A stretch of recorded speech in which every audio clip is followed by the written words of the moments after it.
Hey, it's Metal Dave with you, along with my co host, Jason McMaster, and welcome to another episode of the Talk Louder podcast. Before we get started, I want to remind you when you're watching these episodes on YouTube, please hit that subscribe button. We need the numbers. We appreciate you listening and leaving comments. And so do that first thing when you're checking out a new episode, and go back and click on the ones you've already watched as well. Today we are going to head up north and to Canada, and that's north for us because we're based in Texas. We're going to talk about all the great rock and roll bands that came out of Canada. Obviously, Rush and Triumph get the lion's share of the spotlight when we talk about Canadian rock bands, but there's a ton of lesser known bands in between. We're going to talk about some of those today. But first, Jason, let's bring you in here. What's going on, man? How was your birthday? Thanks for asking. I was overwhelmed. Since this is kind of a Wayne's World type show, I am not worthy. Facebook was like a giant birthday card. I mean, it's still going. Yeah. I don't even think I got to read all of the messages I got. Completely overwhelming. So it's going to be that very, very typical. I don't know how I could do it any different than anybody else does it. An open letter on my Facebook page just saying thank you to all. It's overwhelming. I tried to read all of them. I tried to hit like on everybody's.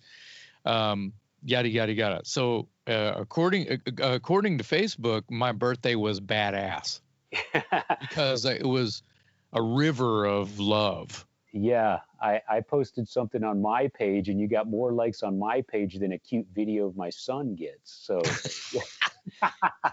wow. Yeah. Well, I didn't expect it to blow up like that. So it's much appreciated. I had a fantastic birthday. It was me and my wife just hanging out, and I got to work on my grotto with my pool, and installed a movie projector, and it was awesome, fun times with power tools in the pool, literally. Cordless, I hope. Yeah. And I got great messages from my idols. I got one from Gene Hoglan, and I got one. That's enough. Gene Hoglan. That's enough. I'd just be bragging after that. Yeah. That's enough. Well, good, man. What about you? How's your weekend going so far? Going well so far. Speaking of memorable dates, and this one is memorable for all the wrong reasons, but I was reminded this morning when I was having my coffee that today is the 39th anniversary of the plane crash that killed Randy Rhoads. Yeah. And I know that because it's right around the time of my birthday, and now my anniversary, my wedding anniversary is technically 9 years married yesterday. Wow. Yeah, but March 19th, I am very aware. Did you know that I have actually been to the crash site? I did not know that. I did not know that. Yeah, that place is it's in Florida, and I can't think of the little town that it's in. At Lakeland? Lakeland, Florida. It's called Florida Coach is the name of the company. Okay. And like, say, when you lease a tour bus and you're on the road and you're in that bus, and if you hit Florida, they usually go get an oil change or get some maintenance or whatever, and the driver can get stuff out of their car or whatever, because it's usually the meeting place, right? And they have small prop planes that they lease as well. So it's like a very, very small airport / bus lease kind of there's multiple houses and cottages, and it's like a compound, right? Yeah. So I've actually seen where all of that mayhem took place. Yeah. Just a tragic story. I Yeah. remember when it happened. It was 1982, and at that time I was 15 years old. I was living in Montgomery, Alabama, and back then, of course, you didn't have the internet and MTV and Twitter and all this sort of thing. So I wasn't even aware of the plane crash until I rode my bicycle to the convenience store that was nearby. I used to pedal up there to pick up the latest issue of Circus magazine or Hit Parader magazine. And I remember getting the latest issue and opening it up and seeing that there was a news item in there about Randy Rhoads being killed in a plane crash. Now, when you get the news in a monthly magazine, the news is actually 3 or 4 weeks old or older at that Mm. point, right? So we didn't have all this instant communication. So I wasn't even aware until I read a hard copy magazine in a 7-Eleven somewhere in Montgomery, Alabama. And I remember pedaling home and just being so sad because at that point he had become my favorite guitar player. I remember I had the Blizzard of Oz record, and I remember thinking he was just so amazing that it was just impossible to rival Eddie Van Halen. But here's this guy, and he's got his own thing, and he's just an amazing player. And I liked him a little, but a little more maybe than Van Halen because he was paired up with Ozzy, and the music was darker and it was a little more metal. But yeah, I remember it vividly, just like one of those things where you remember where you were when the space shuttle exploded or 9/11 or whatever. And many years later in 1997, I haven't been to the crash site, but I've been to Randy's grave. Hmm. So in 97, I fulfilled a dream by going out to California, and I wanted to just walk up and down Sunset Boulevard and check out all the legendary clubs where all the music happened. The whiskey and the coconut teaser and the Key Club and all these places and what used to be Gazzari's and I went out there to California. I had a buddy living out there. He picks me up at the airport and he goes, "You finally made it to California. What's the first thing you want to do?" And I said, "Before I even get out of this car, I want to go to Randy Rhoads's grave." And he says, "Well, where is it?" And I said, "It's in San Bernardino." And he goes, "Oh my God, dude, that's like a 2 hour drive in traffic from here." And I said, "You asked." And he said, "All right, you made the trip. I'll get you there." And again, this is before the internet. So I had a paperback book that I bought in a used bookstore that basically sort of highlighted all these rock and roll landmarks. Jim Morrison's grave and the building where Led Zeppelin shot the physical graffiti cover, that sort of thing. So they had a picture of Randy Rhoads's grave. So that was my reference point. So we get to the cemetery. We find the grave. Um, it was eerie and it was cool at the same time. There was guitar picks and flowers and just stuff, kind of all over the tomb. He's got this pretty good sized tomb that I believe Ozzy had a hand in helping pay for it. But anyway, I got to visit and pay my respects and just kind of be in the presence of greatness. And the weird thing is, when we were leaving the cemetery, I turned around and started to walk away, and not a stone's throw away from Randy's tomb is a headstone, a big headstone that probably comes up about just over my belly button, halfway up my chest. And on that headstone is my last name, Glessner. And I was like, wow, because my last name isn't Smith or Jones or Williams or something that's fairly Sure. common.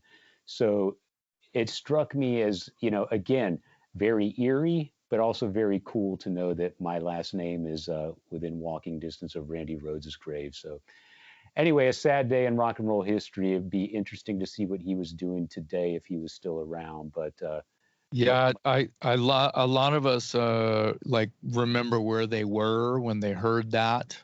yeah, Yeah, or at least there's a window of of time they recall when they heard the news and ran to their closest buddies and were like, "Did you hear the news?" And then you have a moment together. yeah, Yeah, I think everybody I know who's cool experienced knows. that. Yeah. Yeah, yeah.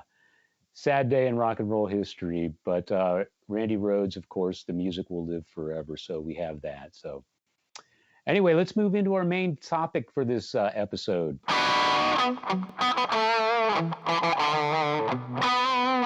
Today we are traveling up north, at least figuratively. We're going to visit Canada and talk about some of the great rock and roll that came out of that country. Obviously, Rush and Triumph are two of the biggest bands that came out of Canada. Gave us a lot of great music, and we'll talk about them, I'm sure. But also wanted to talk about some of the lesser known bands.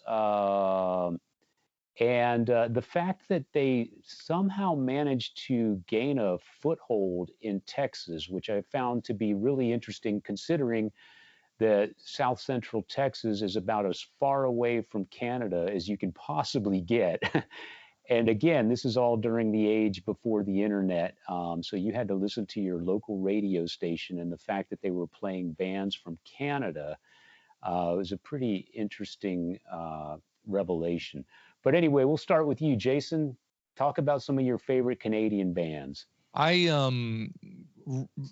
right out of the bat, because if I don't start now, and if I start talking about this artist later, I won't shut up about it. So this will give me, don't let me go longer than at least a few minutes about Danko Jones. I knew it. I knew it.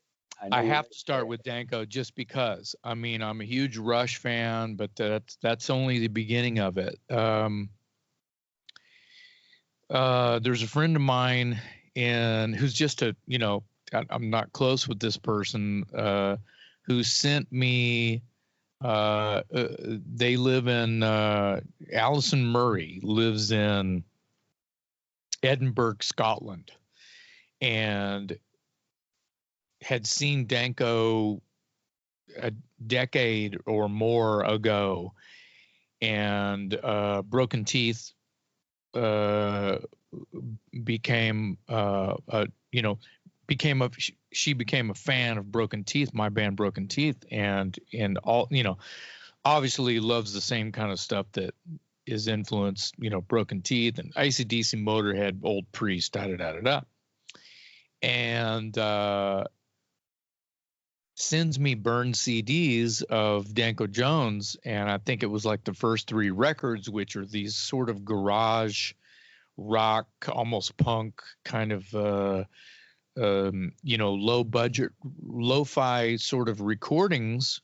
Right. That I feel like when you listen to a more recent Danko Jones record, you're like, it's the Money sound. It sounds fat, but then you hear like Born a Lion or something like that. It's pretty raw. Yeah.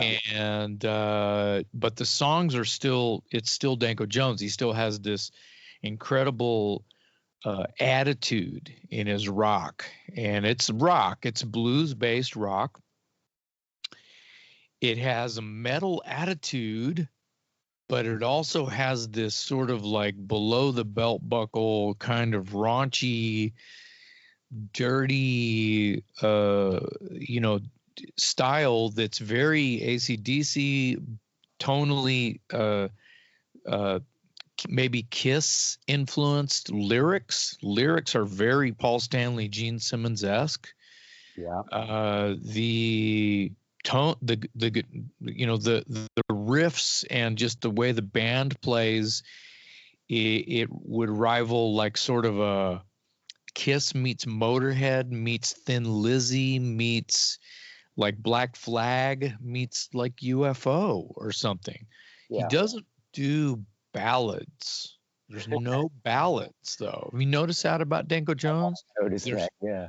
There's nothing that's sort of heartfelt. He's wearing his heart on his sleeve, but he's yelling at you about it. He's not getting sweet with you in a way that you would fall in love in that way. You would fall in love because he's like he's mad about you. Yeah.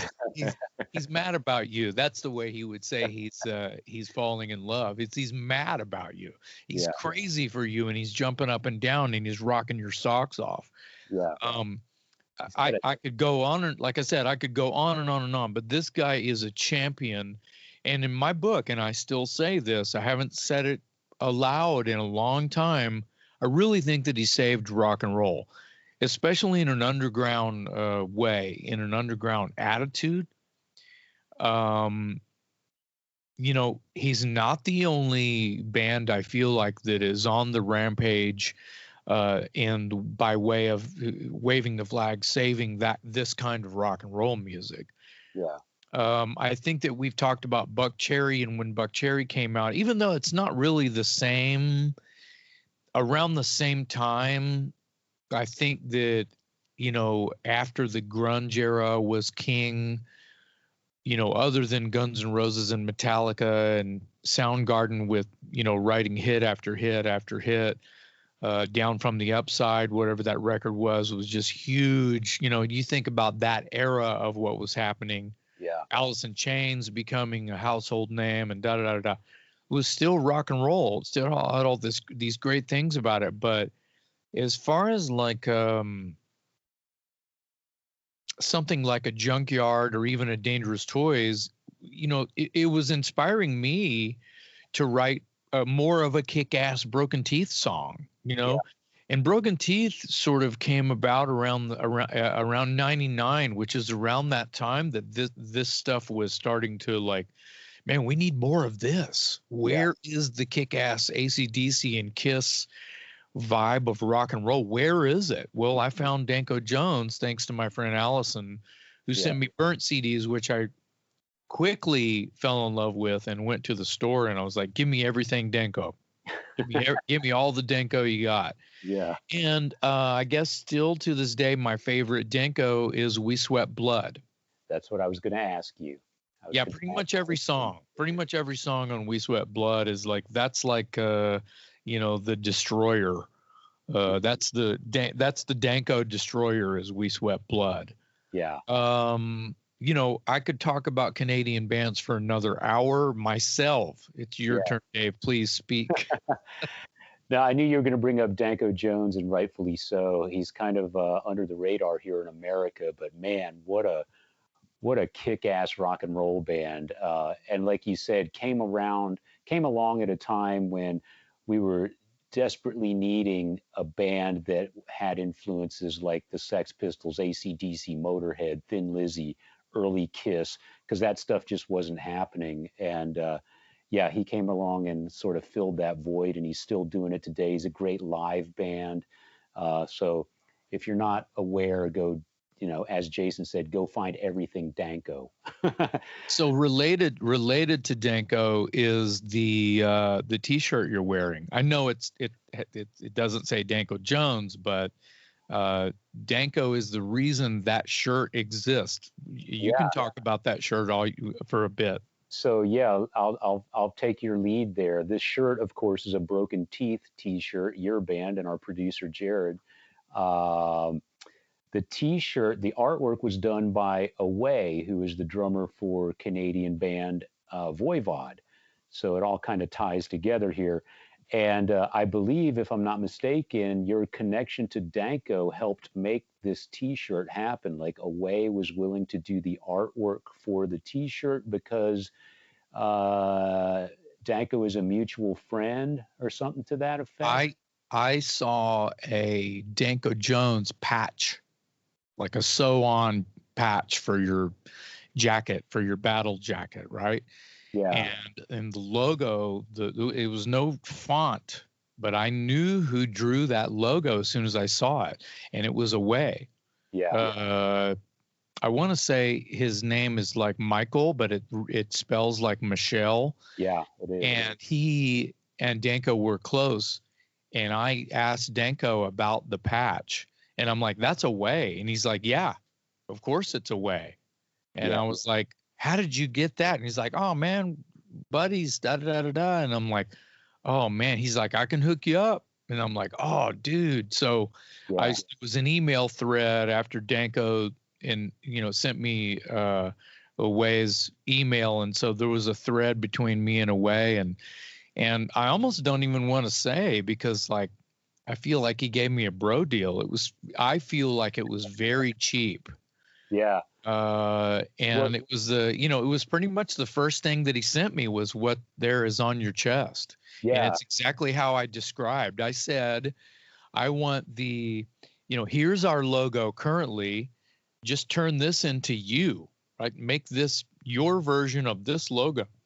And I have this crazy sort of thing in my head about an army of marching pitchforks. They're Yeah. not people, but they're these pitchforks that you see littering the sky when you look up. Like, there's people connected to them on the bottom, Yeah. but all you see is this giant like swarm of pitchforks stalking the night, Yeah. walking through the streets. Yeah. And the music you hear in the background would be Broken Teeth music, damn it. Yeah. Well, he obviously has a very distinctive style Oh with my his God. artwork. It's all very jagged and futuristic looking. So yeah, as soon as you see it, if you're familiar with his artwork, and he does all the Voivod album covers, so he does have a very distinctive style, and of course, this has his name literally on it On right it. here. Yeah, yeah, Yeah. yeah. That's the So coolest part of the shirt, by the way. I agree. I agree. I've seen other versions of that shirt with that's not on there, and I'm like, nope, nope, can't have that. I It's have like I almost want to just have a shirt that has that blown up on it, just says away. that would be awesome. It would be. See what I mean?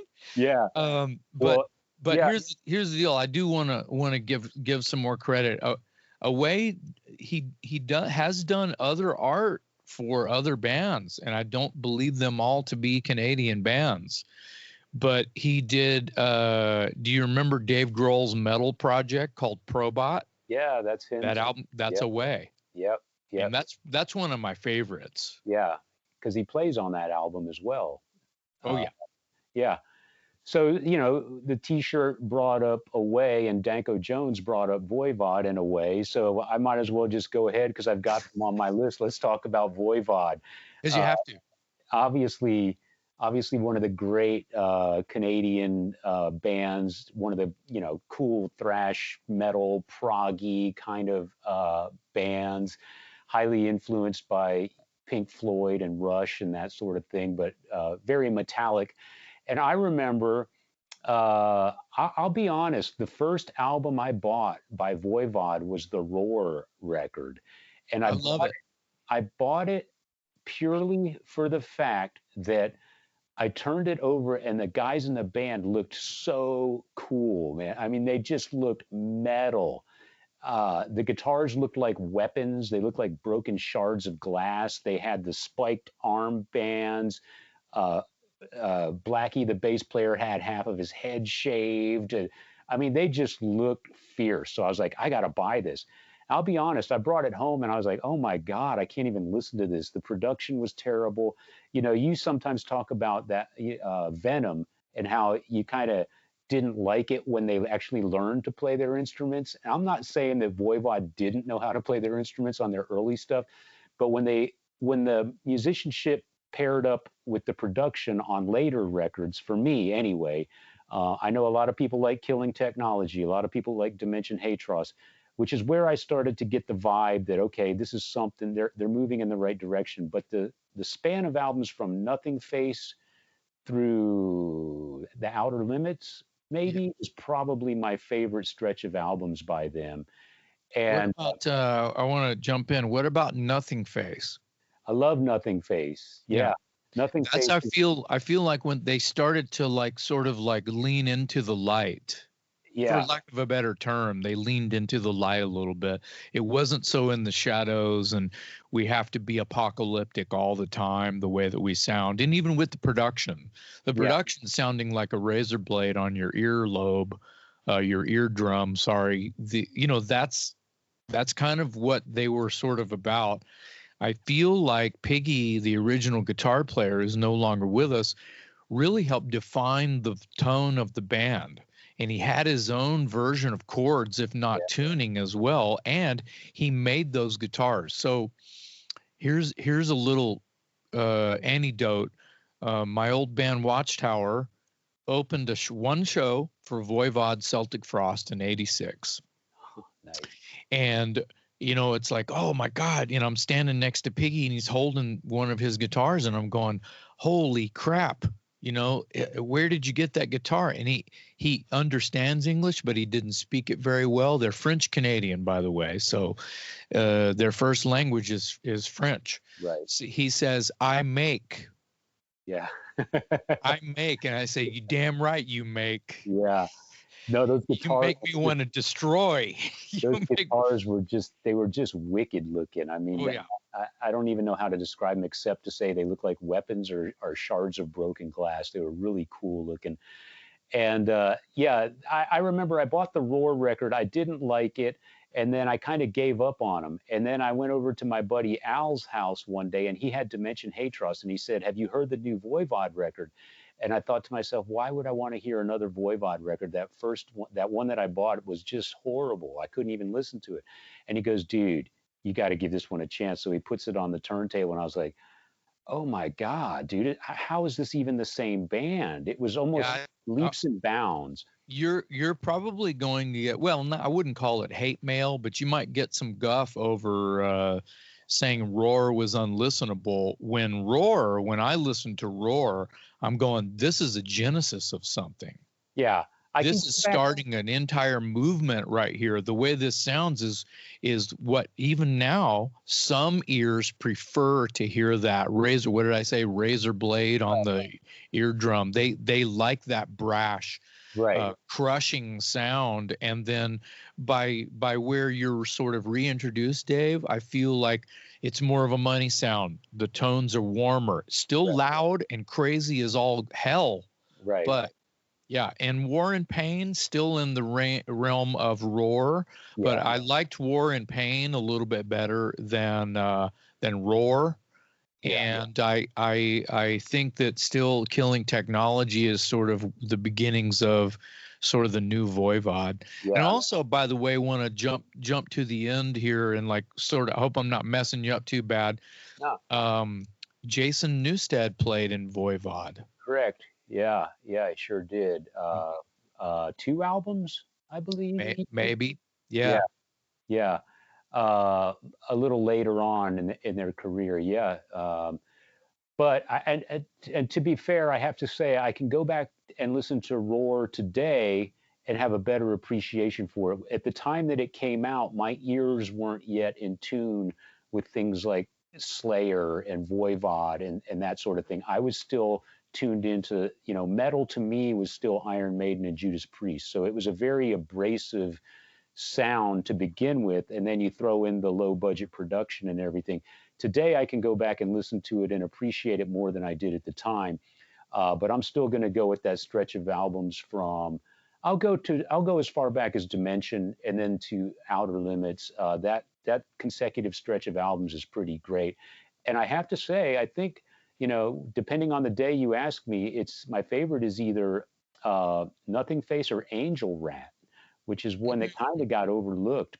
And Blackie was out of the band at the time, but I've always thought Angel Rat was kind of the sleeper album in that stretch of albums. And depending on when you ask me, it might be my favorite. So yeah, the constants being Snake and Away, the singer and the drummer, because Piggy passed away years ago. I don't have a date. He's been gone a long time, though. I'm still sticking with Piggy, though. I think that he really created the tone of that band. Yeah. Fun fact, one of my very first stage dives was at a Voivod gig. It was the Dimension Hatros tour. Kick ass. It was at Sneakers, believe it or not. Wow. Let me ask you this. What record is the Pink Floyd cover on? Well, they do 2 Pink Floyd covers. Oh. They do Astronomy Domine is on Nothing Face. That's right. Okay. They do the Nile song, which is also a Pink Floyd tune, on the Outer Limits. I didn't realize they did the Nile song on the Outer Limits. Who's in the band when they did that? Well, it's Piggy. Piggy's on the Nile song? He's on the Outer Limits record. Oh, okay. Huh? Could that have been Piggy's last record? It may have been. It's basically 3 out of 4. Again, Blackie is missing in action. They had another guy step in to play bass on the record, but it's Snake, Piggy, and Away on the Outer Limits, and that may have been Piggy's last record with the band. I You kind know, of lost track of that. I think that they did a what I just call in these days, I call it a Malcolm Young. They, you know, an AC/DC where there were a bunch of Piggy riffs left over. I want to say there's a record that doesn't, the first record without Piggy has tons of Piggy riffs. Like he had a back catalog with all these almost complete songs that they were able to sew together and make a record.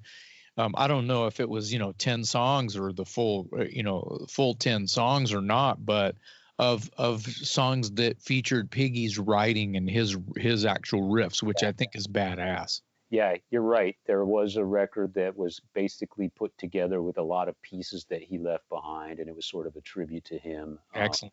Yeah, man, we got a lot of ground to cover. Let me throw out another one. Growing up in San Antonio, the Killer Dwarfs were always a fan favorite in San Antonio, all the way from Canada, and they found a home in San Antonio. They used to get played on the radio, 99.5 Kiss. Joe Anthony was instrumental in promoting the Killer Dwarfs. So they were a big fan favorite in San Antonio, and they used to come through. I mean, it just seemed like they were always there, considering they had to come as far as Canada. And of course, they're on a tour, you know, but they always made a stop in San Antonio. I saw them numerous times, and they were just a good, fun band. And they had a string of albums from about the early 80s to about the mid 80s. There was a run of like 3 records: Stand Tall, Big Deal, and Dirty Weapons. Uh, that basically encompasses like some of their best work. And they were always a lot of fun, a really good live band, high energy, and they all had the last name Dwarf, kind of like Yeah. Jones. And I remember Russ Dwarf, the singer, he was a really short guy. And oddly enough, I think the other guys were actually kind of on the tall side. So the name was a bit ironic in some ways. But he used to come out on a, you know, pedal around on a tricycle. He would do handstands. They were just a good, fun, high energy rock band. Yeah, you know, I met, is the singer's name Russ? Yeah, Russ Yeah. Dwarf. Yeah, I met him on one of those Monsters of Rock cruises that I was on with the Toys, and he was taller than I thought. Oh, was he? So yeah, he was taller than I thought, and I'm about 6 foot, so he wasn't like really a dwarf. Right. For those who who are new to just the idea of a band of killer dwarfs, they're not actually dwarfs.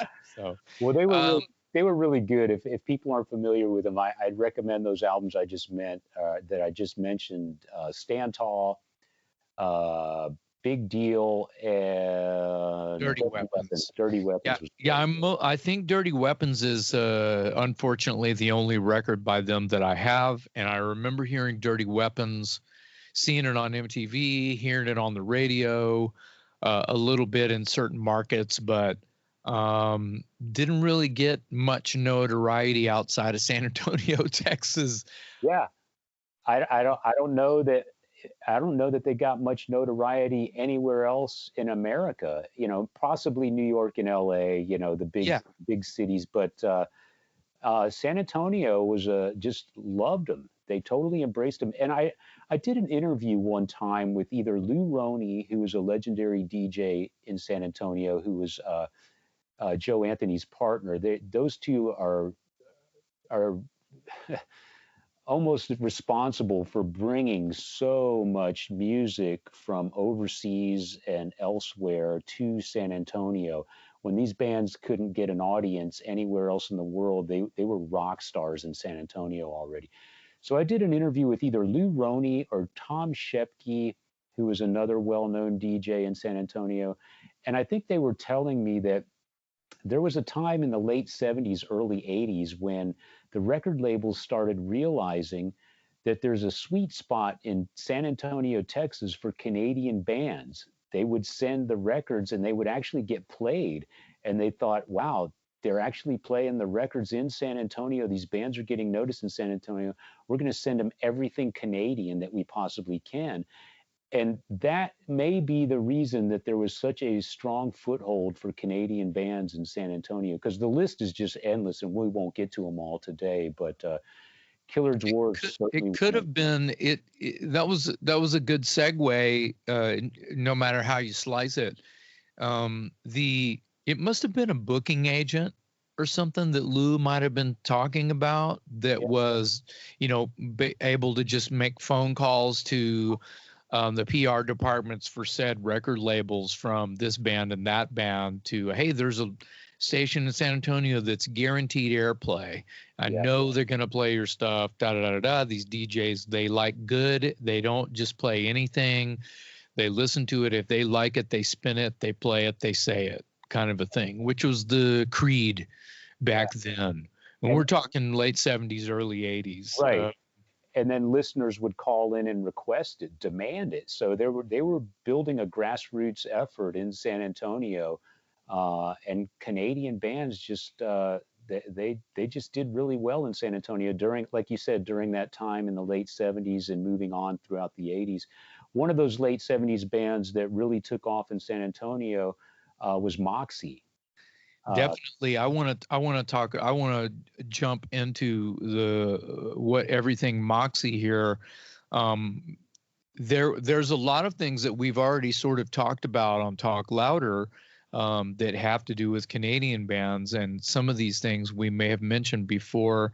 Mike Reno from Loverboy, which Loverboy is definitely worthy of a mention here because they just kicked ass worldwide. They had super hits. They were an MTV darling.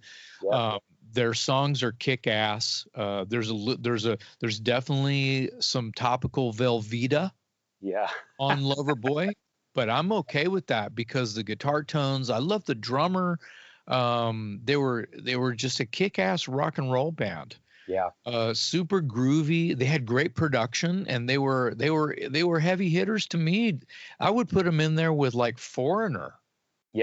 They were as hot as that. I'm glad you brought them up because I have them on my list, and I was afraid I was going to lose some cool guy points by mentioning Loverboy. But they have a track record of, if you put together a greatest hits of Loverboy tunes, you could probably do 2 albums, because they really did have the songs. And they had a time from 1980 when their debut album came out, which had The Kid Is Hot Tonight was on there, and I think Turn Me Loose was the other single of that record. And then, of course, Get Lucky came right after that, which was a blockbuster, huge record. And that guitar player knew how to like write a riff that was like a metal riff, but that translated radio style rock and roll, like he was really giving the vocals something to attach. I remember them, being, like you said, all over the radio, all over MTV. I didn't necessarily appreciate them when they were out because they were one of those bands that sort of the preppies and the jocks liked, and I could never get over Mike Reno's short hair and the headband and the red leather pants and all that. But man, you can't take anything away from them in the songwriting department. They put out about 3 or 4 records from the early to the mid 80s that were really solid, chock full of great songs. Well, and back to where we went off on, on Loverboy there for a moment. It was Moxie that we were talking about. And, Tommy Bolin, who was in Deep Purple by God, played the solos on the debut record. I don't think he played all the solos, but he was guest guitar player, and I don't even know if he was officially credited on the record for playing a bunch of solos on that. I call it the Black Album. And that's the record that you know well because of you lived in San Antonio when it was just hot shit. And it's an incredible backstory.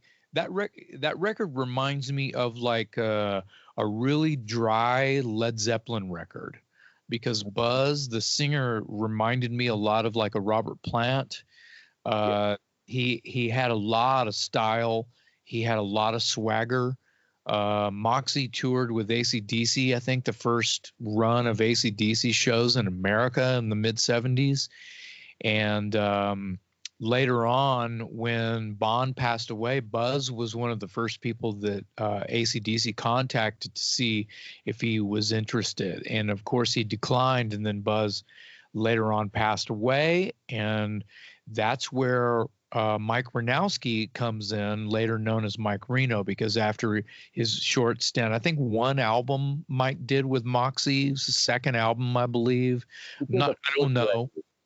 Okay. They did 3 Third with record, Buzz okay. Sherman, and then Mike came in on the 4th record, and I don't know if he did anything beyond that, because even the 4th record with Mike Reno didn't really do very well. So I'm not familiar with the material. Honestly, I'm not familiar with the material past the first 2 records, which are considered their classics. Yeah, and Moxie was this sort of still an underground phenomenon that should have been a bigger band. Didn't we do an episode about this? Yeah. So they still get played on the radio in San Antonio. Moonrider, Sail On, Sail Away, Time to Move On. Those are staples on FM radio in San Antonio. So I'm going to mention some songs here. Sail On, Sail Away, Can't You See I'm a Star, Moonrider, Fantasy, Out of the Darkness, Riding High, Still I Wonder, Train. We got to keep this train rolling. Oh my God, it's so good. Yeah. That's pretty much their first record I just rattled off right there. And I'm telling you, if you can only have one Moxie album, it needs to be the first one, which you call the Black Album, because it's got a plain black cover with the band logo on the front. But it's a classic. It's heavy. Yeah, it's a heavy record, man. It's an underground classic and well worth finding. It's kind of important to me, that record. And honestly, I'm looking at an ad here. It says Moxie Moonrider parentheses featuring Tommy Bolin. So this is the internet now. I think that when you're a kid and you're stealing your older brother's record collection and you get this record, Moxie, hey, let's check this out. You don't know that's Tommy Bolin playing guitar on it. Yeah. Which I don't even know if Tommy Bolin is from Canada or not. I don't know either. I don't know. I mean, we need some fact checking going on with that, I guess. But that's not really what we're here to display. I think it's important that Moxie gets a Talk Louder trophy here in this moment, because, dude, shit is strong. Yeah. Strong. Yeah. Much love to Moxie. Couple of really classic albums, and we owe them for bringing AC/DC to America. So there's that as well. Well, I don't know that they were, they brought AC/DC to America. Yeah. It's a kick-ass booking agent that thought it would be a good idea that put Moxie and AC/DC on the road together. Right. I meant that, figuratively, but yeah, so props to Moxie. I'm going to go with, here's another band, Canadian band. Do you remember Crash Kelly? Yeah, Crash Kelly, led by singer-guitarist Sean Kelly. They came to Austin one year as part of South by Southwest, and I was introduced to the guys by a guy named Chris Case, who was either their publicist or their tour manager or something. He introduced me to the guys. I went to see a couple of their shows. Sean and I kind of hit it off. We actually even went to a New York Dolls reunion gig during South by Southwest, when that was a big deal that the Dolls were sort of reunited. And Sean and I went and checked out that gig.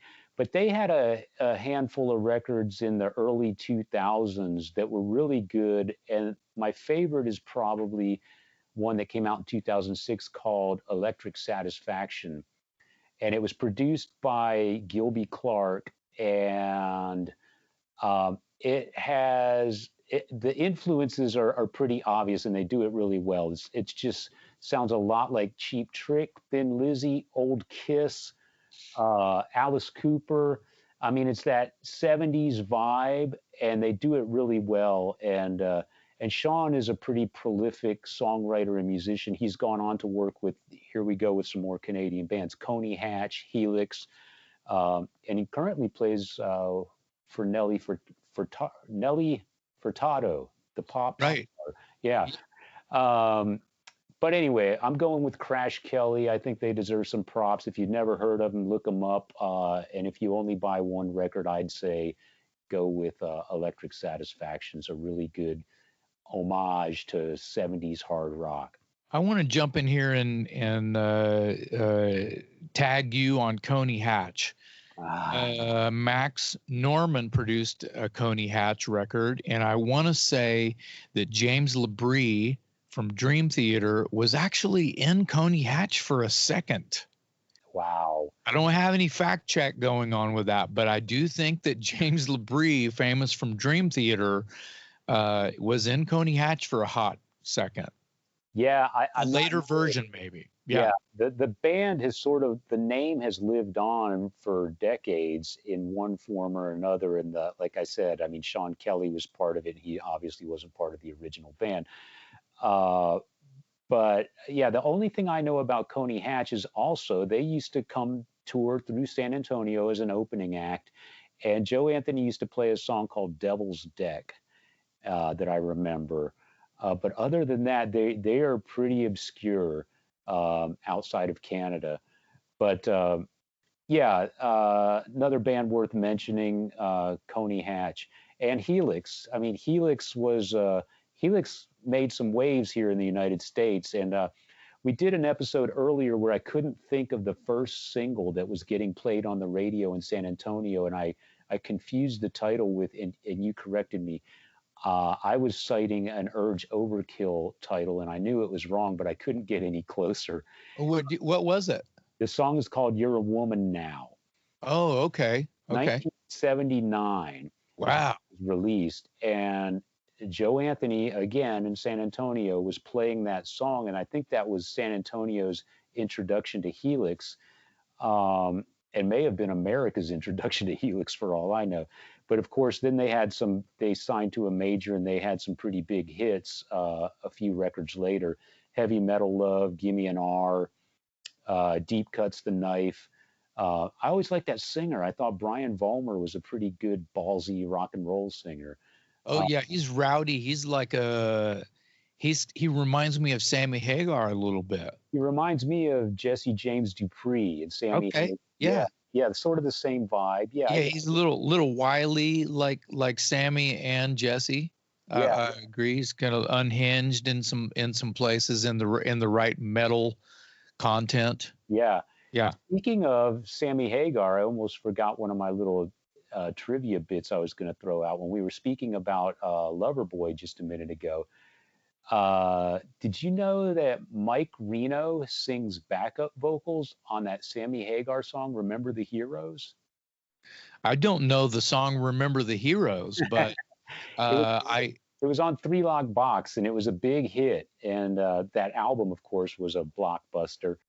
And so at the yeah, time, that I'm more Montrose man yeah, myself, but Sammy Hagar's badass. I mean, yeah, obviously he is Sammy Hagar, and we could do a whole show on the career of Sammy Hagar. right.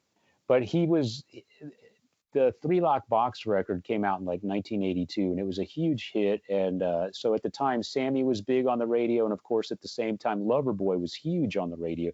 So it was kind of interesting that two of these voices that were in two of the biggest, bands of the time had sort of teamed up together.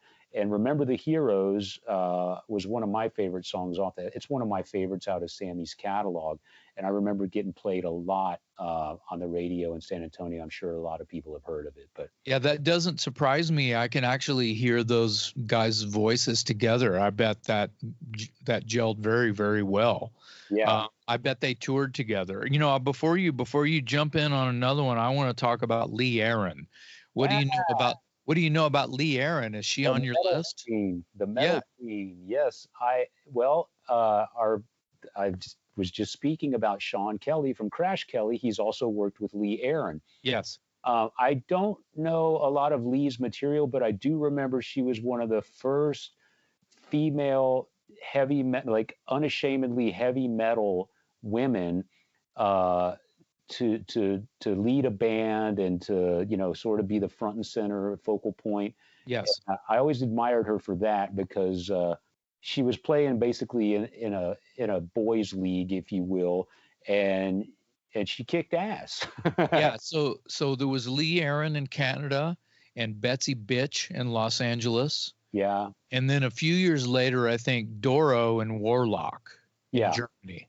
yeah, And I'm sure there's 1,000 more, and there's more. But you're right, since it's a boys' club, it was harder for them. yeah, And the fact that they insisted on playing heavy metal instead of like wearing hot pink and pigtails and going that route as far as bubblegum pop singing stuff. They were metal. They loved the heavy shit. yeah, They were Motorhead fans. They were Iron Maiden fans. They were just like me and you. And I don't mean that to come out the wrong way. I'm propping for sure. I right, think that Lee Aaron, the first time I heard or mainly saw, I think I saw the name and then saw photos, was again in a British heavy metal magazine, Kerrang. I yeah, saw Lee Aaron in there all the time. She was yeah, always in there. Sometimes it was kind of random, just kind of mixed in with the Saxons and the Maidens and the Venom and the whatever. Just because Kerrang was, if it was hard rock and metal, they just made a soup out of it, yeah, and that's what I loved about the magazine. But yeah, I would see Lee Aaron in there with sometimes random, but then sometimes they would do like female fronted rock and metal bands issue kind of a thing. And one name that always came up was Rock Goddess, and of course Girl School. And Lee Aaron was in there all the time. yeah, Of course, Wendy O. Williams was in there. There's the East Coast. There's our East Coast metal mama is yeah, Wendy O. So yeah. we got Wendy O from the East Coast. You got Betsy in L.A. You got Lee Aaron up in the Great White North. And you had Lita Ford and Joan Jett. Oh my God, yeah. Well, there was a bunch in California, and Yeah, the Runaways kind of like wrote the book on they were here we go. Here's my word again. They were a genesis of something. They were rough and tumble and kicking ass, all female hard rock, punk rock attitude for days, really doing well. yeah. I should mention before we leave Sean Kelly, I forgot to mention that he also wrote a book a few years ago called Metal on Ice, and that book does exactly what we're doing here on the show today. It's basically a history of Canadian hard rock and heavy metal, and of course, him being from Canada and having been in the scene and actually played with a lot of these musicians, he obviously has a firsthand perspective on a lot of the bands that we're talking about today and some that we won't even get to. So uh, just wanted to bring that up. It's called Metal on Ice, written by Sean Kelly, and it's a Very really cool. good comprehensive look at the Canadian hard rock and metal scene. Yeah, I didn't know this until we decided to do this episode that Steppenwolf is a Canadian rock band. I didn't know that either. Is that right? So everybody should, if they don't know this, they should know that Born to Be Wild by Steppenwolf has the lyric in it where it's the moniker heavy metal. Yeah, They heavy say metal. heavy, I like smoking lightning, heavy metal thunder. Yep. Songs have been written solely for those lyrics, like using that lyric as the influence of everything that would turn to metal, that It's would a turn to genre. steel. It turned into a Yeah, genre. Yeah. yeah, and I think Steppenwolf even it claims heavy metal as that they are an early late '60s, '70s kind of a heavy metal band. Yeah. Yeah. Yeah. When you think, I mean, Born to Be Wild, that is a heavy metal song. It's got all of the attitude. You turn that up and add some more, put flames on it, and it's Motorhead. Yeah, it's heavy metal, Yeah. especially for the times. Yeah. I didn't know they were Canadian. That's Yeah. interesting. Um, I'm going to throw out another one here. The Black Halos. Um, and I'm going to go with them because they put out an album. So I was downtown in Austin, Texas at Casino El Camino, which is a well-known bar that serves amazing hamburgers, and they're also known for their jukebox. So anyone who's listening to this show, anyone that's ever come to Austin for South by Southwest, everybody has stopped into Casino El Camino. And it's this really dark, dingy sort of dungeon-looking establishment where all the the punk rockers and the metal people and the rock and rollers hang out, and really cool staff, really good food, and the jukebox is amazing. So I'm in there one night and I hear this song, and I was just like, oh my God, I don't know who this is, but it's great. And I walk over to the jukebox, and it's the Black Halos from Canada. And the album was called The Violent Years, and it was on Sub Pop Records. And I want to say it came out in 2001. And after hearing one track at Casino El Camino, I went out and found the record and I brought it home and I listened to it and I loved it. It's like one of those records that's just start to finish a masterpiece. And it's got a lot of special meaning to me because before Kim and I were married, I would drive back and forth to visit her in Houston. And that album was in heavy rotation in my car. So it was sort of like a road soundtrack. And I used to hate driving so much. One time, a couple times, I actually took a Greyhound bus to Houston, which was probably one of the worst decisions I've ever made. But True love. I, True love. yeah, true love. True Amen, love. brother. But I remember listening to The Violent Years on my headphones on a Greyhound bus, and it's just a really good album. And the band, the guitarist in the band at that time on that record is Rich Jones, who today is in the Michael Monroe band, and has had a significant hand in sort of shaping the sound of, especially the last couple of Michael Monroe records, which are fabulous. But anyway, the Black Halos, I always loved the band name. I fell in love with them immediately as soon as I heard them. And that record, The Violent Years, is really good. I'm trying to think of a way to describe them. The singer's got this really, it's his voice is an acquired taste. It's just this, it's almost a Lemmy kind of thing, just like a guy that shouldn't even be making a living as a vocalist, you know. And I Well, mean, that's the thing. You didn't say singer. You said vocalist. yeah, He's a vocalist. and I Yeah, mean that with all due respect to of Billy. course. His name is Billy. His stage name is Billy Hopeless, which is perfect, you know, because I've often described his voice as kind of hopeless. But I mean, any other voice wouldn't sound great with the music, so it's perfect. It's this match made in heaven, you know. But they're just a really raw barroom rock and roll band. A little bit, maybe a little bit of a goth sort of tinge to it, you know, kind of, you know, like a Dead Boys or something. Yeah. Punk rock, good stuff. But yeah, I got to mention the Black Halos and especially the album The Violent Years and Rich Jones. So I'm gonna jump ahead here and just kind of throw a couple of bands out at one time. So I want to say that the first, and I don't, it's not a race. I may have heard about both of them the same week. I don't think I did, but just for sake of the show, I'm going to throw two at once. You get into two for right now. All right. And that would be Exciter and Anvil.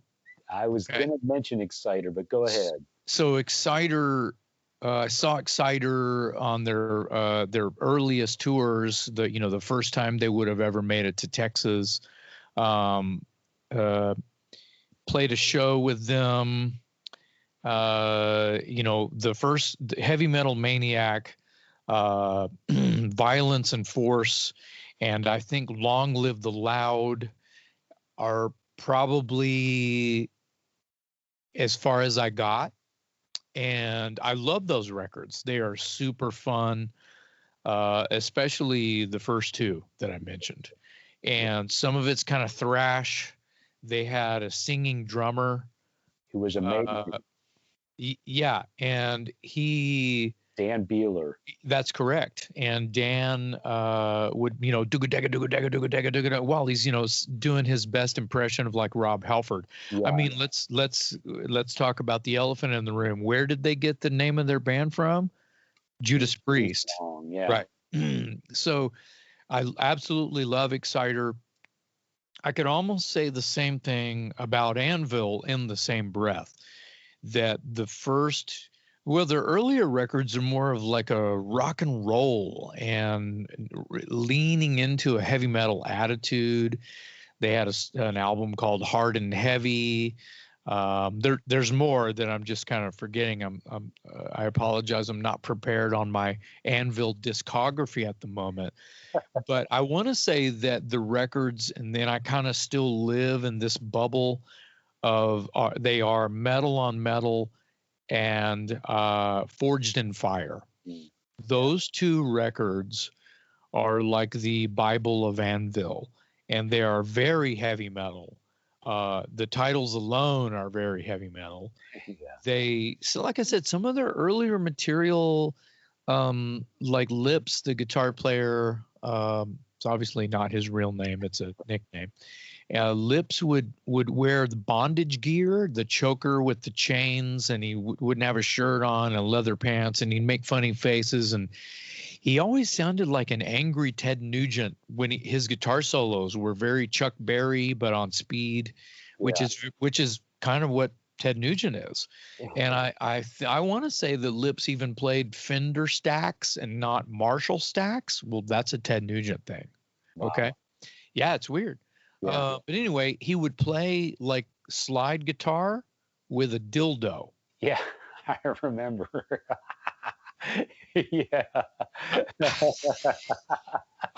I'm for those of you listening and not watching, I'm sitting here with like mouth agape trying to where that fit in. I think that he was just trying to shock his shock value, Yeah. Because it was not that impressive of guitar work when he would break out the dildo, right? It was maybe it was a vibrator and not a dildo. Maybe he made it more challenging by hitting the switch and and it's maybe it vibrated the guitar a certain way, and I don't know, but it's all just hysterical, and it just seems like all for shock value. The material back then was different than I feel that I have a leg to stand on here on the records that I'm sort of propping up here, Metal on Metal and Forged in Fire. Yeah. Those were records where I believe they were still a 4-piece band. Because people know them as a 3-piece band, and people know them about the movie. I've never heard of this band. Let's watch this, movie called Anvil, the story of Anvil or whatever. And they learn about this, they just think they're a little nobody band. And then they see, and they're headlining, one of the bigger names at like Sweden Rock in like 1983. Yeah. And they were able to, get a cab and, and book a gig in Japan that early as well. Yeah. So it's kind of interesting that, the career of Anvil, because like Lars says in the sort of interviewed sort of, spoken word part of the where they talk to Tom Araya from Slayer, You've seen the movie. Yeah. Lars kind of summed it up when he said, past those formative years, Lars says something didn't translate. Yeah. It didn't carry over for whatever, but damn it, I'll end my Anvil story with this. You could hear those fuckers on San Antonio 99.5 KISS. Yes, you could hear Anvil every day. Yep. Every weekend at least. Again, San Antonio just embraced Canadian hard rock and heavy metal. I'm glad you brought up Exciter because I have them on my list, and I'm glad you brought up Dan Beeler, the drummer, because he was really an unusual that the drummer was playing like he played. He was just a beast of a drummer. And then he sang, like you said, in a style that was similar to Rob Halford. So you've got this guy who's just muscling this kit, just pummeling it to death and shrieking like a banshee on top of it all. It's like, how does this guy even do this? Hence the song. I like that. Hence the song, "Cry of the Banshee." Yeah, Yeah, which is one of my favorite Exciter songs for I sure. love the Violence and Force record. I think that's Yes, a great record. And here's a little trivia. Do you know who produced that record? Violence and Force. Violence and Force. I do not, but Metal Dave is going to tell me. You're going to know this name, Carl Kennedy. Yes, of Yeah, course. yes. Where do you know him from? He's the drummer for the Rods. And he also produced. A ton of shit. Yeah, we'll go with the early Anthrax records. That's right. He did Overkill's Field of Fire, and he did Beyond the Gates from Possessed. Wow. He was a pretty prolific producer. He's actually probably better known as a producer than he was as the drummer for the Rods. He may have done a Hellstar record when they were on Combat. Maybe, I don't know. Maybe. Anyway, the Rods are from New York. Let's don't get off course here. But Carl Kennedy is a god among men. Yeah, drummer for the Rods. The Rods were fronted by a guy named David Feinstein, who is the cousin of Ronnie James Dio. That's right, Dave Rock Feinstein. Yes, that's right. His nickname is Rock. I don't know if he dropped Rock or not, since there was another Rock around there. Yeah. It was Bobby Rock. There was Bob Rock. There was, we're talking about 5 people with the name Bobby Rock, the drummer Bobby Rock, the producer Bob Rock, and Bobby Landgraf here in Texas. Yeah. And then there's The Rock. Not to be confused with the movie called The Rock. I'm going to hand it over to you now. Well, as with every one of these episodes, I'm sure there's names that we have omitted or forgotten about. So please, listeners, when you get done watching this episode or listening to it or whatever, leave some comments. Tell us who we forgot. Obviously, I'm going to throw out a few names here just in closing, just so we don't look stupid. You got to mention the Guess Who, Bachman Turner Overdrive, Kim Mitchell and Max Webster. Rush. Rush, of course. How Triumph. about Mahogany Rush? Mahogany Rush Yes. as well. Oh my God. Yes. So Yes. Honeymoon Suite, and we'll give Bryan Adams a nod just because he's sold a few records, and he co-wrote War Machine by Kiss. So Sebastian Bach is from Canada. Sebastian Bach.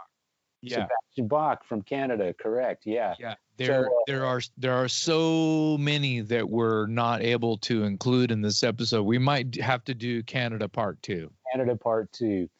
Well, I think we did a pretty good job getting started anyway. It was a lot of fun, Dave, and I like all your choices, and I like it that you sort of went underground a little bit and put in some of your faves. Yeah. I know I didn't go totally underground. I stuck with what I knew, and I feel like this is the interview with the boxer that lost. So I know my lips bleeding right now. Go Danko. Well, it just goes to show there's a lot more Canadian rock bands than people are aware of. And I mean, names like Triumph and Rush always come to the forefront, Loverboy, Bryan Adams. But yeah, you start talking about Exciter and Anvil, and in my case, the Black Halos and Crash Kelly and Danko Jones. I'm raising my hand, Dave. Go ahead. What you got? You got a question? Sacrifice. Thrash band called Sacrifice. From Canada. Yes. I was not aware of that. Yeah, Sacrifice. Well, and there's more. Yeah, there's more. There's always April more. Wine. Oh, how did we April forget Wine? April Wine? I could talk about April Wine for at least 45 minutes. How did I skip over April? Yeah, there's still an unsung. Now I'm the boxer that lost the match. You're like, go Black Halos. Yeah. Dude, it's ridiculous. You know, Canada is our neighbor to the north that is full of artists. They support their arts. Yes, they do. They if you form a band and are basically having to hire a manager or a booking agent, or I don't know, they have something with their government where the government gives you money, like Yes. pays you for the production of your video. If the only clause is if it gives a Canadian a job, Yeah. and I think that that's an incredible. That's incredible. Yeah, it really is. They do support their arts on a government federal level, Yeah, which is yeah, crazy. they do. That would never So fly here. I know we're trying to close shop here, but I have three words for you that Uh-oh. they include the word three. Are you ready? Do you know what I'm going to say? No. It's four words. Three inches of blood. Oh, 3 inches of blood. Holy crap. I saw them. What a fucking band. Yeah, also from Canada, of course. I saw them at South by Southwest one year, and they were Holy they were shit. vicious, man. They were Yeah, really they're an incredible sort of throwback, kind of an old school Euro thrashy kind of mixture. They have two singers, they have like the new metal singer, and then they have the like old thrash kind of like Paul Bailoff mixed with a Halford kind of screechy high, sort of Bobby Blitz kind of a style. yeah. It's an incredible. Their records are incredible. Yeah, I saw them once, and they were pretty impressive. They were fierce is the word that comes to mind. So yeah, 3 inches of blood. I'm glad you squeezed them in, and they're glad too. So three Yeah. inches of blood. There you go. All right, that's enough on Canada for this go around. Let's move on to our shot of rock and roll. I've known you to wear a lot of really cool band and concert shirts. You often wear something on stage that's just classic that no one has seen since 1982. Um, so, if you had to single out, what would you say is your most prized concert shirt or band shirt? Pass. It's impossible. It's impossible to answer. Now, being that I'm a bit long in the tooth and things happen when you become the elder, and your concert T-shirts that you got at the show, they just don't fit anymore. Um, there's been so many shirts that I just don't have anymore because they didn't fit, and maybe I sold a few on eBay, maybe I gave some to my nephew, maybe um, you know, this is not like a braggart moment right here or boasting of any by any means, but I wish I would have kept the drawer full of Metallica t-shirts that James Hetfield gave me. But I do not have any of those any longer because they would just be as big as a dish rag. Yeah. And paper thin too. Yeah. Like I'd be able to see through them. So they've moved on to greener pastures to collectors and, like I said, relatives and friends. Yeah. That would probably be some of the moments that you're kind of asking me about. I do have like a closet full of, what I would just say reprints Yeah. and collectibles. And sometimes, friends of mine, colleagues, if you will be on tour with, I'll be a fan of their band, but they're supporting someone like when Danko's out with Saxon and Danko's out with Motorhead, I'll hit him back and go, dude, I wear medium. And he has delivered. He has Oh, delivered more than once. wow. He got me a Motorhead. Um, it says Europa on the bottom, and it's just all these European dates on the back. I don't recall at the moment what record they were touring, Yeah. but it was a while back now. But that's one. And then some of them were gimmies that were bought in like London record stores. My buddy Mike was in England once, and he brought back a Stone Deaf Forever shirt that was, I think it was like a greatest hits record that one of the labels had put out, but they didn't have a proper studio record, so the band actually toured that, and there's tour dates on the back of that. That's what I got now. Otherwise, I have some fabulous bootlegs. I've got some tributes to like Philip Lynott. I've got some cool bootleg UFO shirts. Yeah. Yeah. I've always liked your Crocus Headhunter and your Four Horsemen T-shirts that you wear on stage sometimes with Broken Teeth. Yeah, that's been a long time. You know, Broken Teeth's been around 21 years, so I don't recall the shows particular you speak of, but I don't know if those things fit anymore. Yeah. But yeah, those are great. Those are great shirts. Yeah, yeah. My shot of rock and roll to you is, and I have if the answer is, well, let's just see what it is. Have you heard, and or are you just even familiar with the latest Armored Saint record? Punching the Sky. Correct. Punching the Sky. I'm aware of it, but I haven't heard it. So give me the Cliff's Notes review real quick.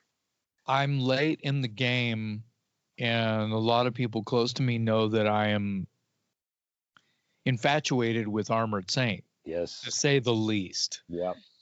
You and I have gotten to spend a lot of quality time with Mr. Bush. Yes.